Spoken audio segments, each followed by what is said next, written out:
So we have leveraged AI in our software for many years.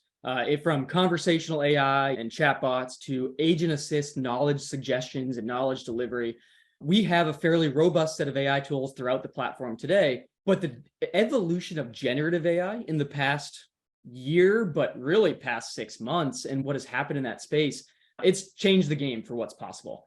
So when we think about adding AI to our platform, we only do it when AI is actually the best way to solve a specific customer problem. AI sometimes is the best way, and it's oftentimes not. So you want to really understand, why are you using it? Do you need to use it? If you don't need to use it, don't, because it's more complex, it adds more variables. So we try to be thoughtful about where we include it. We also take a flexible approach when incorporating AI, using different types of models, even using models from different organizations and different offerings, so you don't get locked into any specific organization. And I think this is critical, especially with how fast the market is changing, where if you build on one specific instance or one specific provider and the market shifts a new direction, you can get stuck. So for an example, even with our large language models that we have in our platform today, you can move between OpenAI's GPT, we can move between Bard and Llama, depending on what provides the best performance and quality for that specific use case. And it's a cost performance trade-off as well. You can switch the models based on the outcome you're looking for. So we try to build flexibility in as a foundation, and we try to only really leverage AI when it makes sense to leverage AI. When it comes to our strategy for adding AI, we generally are taking a somewhat measured approach. We work with a lot of financial institutions, a lot of enterprises, and being thoughtful about how we roll out AI is really important to us. So while Gen AI is powerful, it's not without risk. And I think one of the biggest risks for Gen AI in the CX world is what's called hallucinations. Since these AI models are generating brand new content on each use, every question gets a totally brand new answer. There's no guarantee that the content it's generating will be factually correct, even if it uses a factually correct, valid data set to generate the content. Probability is high that it will, but it's not a guarantee. And so what we've done is we've thought through our roadmap in a way that allows organizations to leverage Gen AI immediately, but start with low-risk applications and slowly move towards higher-risk applications as they gain trust in their fine-tuned models of their Gen AI. So as kind of a roadmap, we think about it in a couple buckets. So it's summarize, suggest, improve, answer, and on to insights.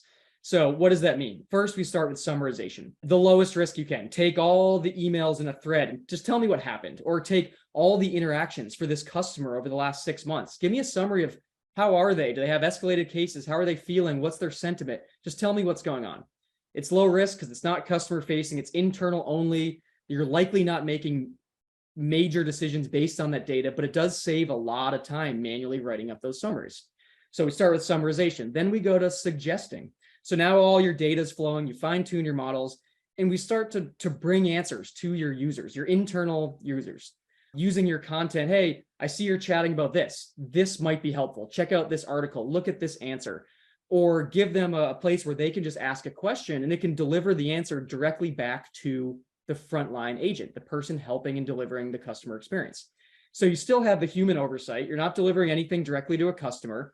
They still review, edit, control what goes out, but you're saving them a ton of time from doing the searching and the writing and all that. So that's our suggest bucket. Once you have these suggestions and they're being used, you can improve the quality.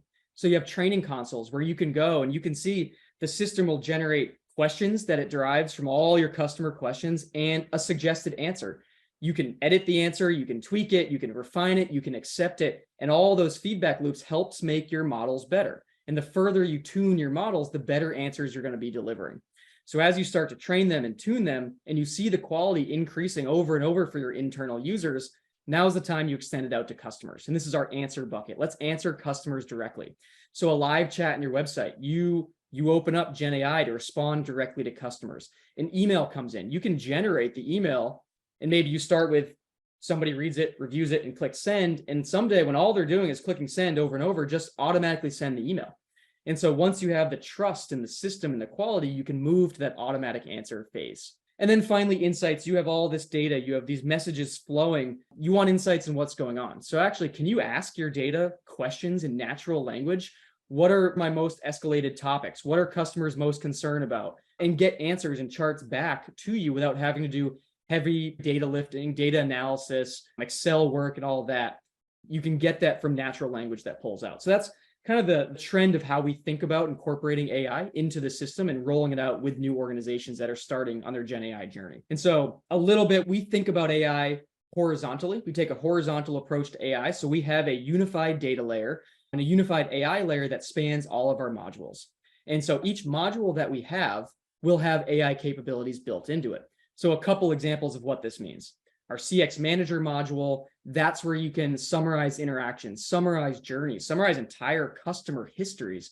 So teammates don't have to spend time reviewing logs, taking notes, researching interactions.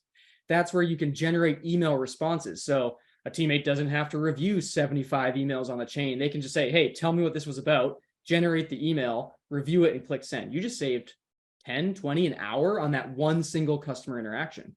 And proactively delivering suggestions to users. That all falls in our CX Manager bucket.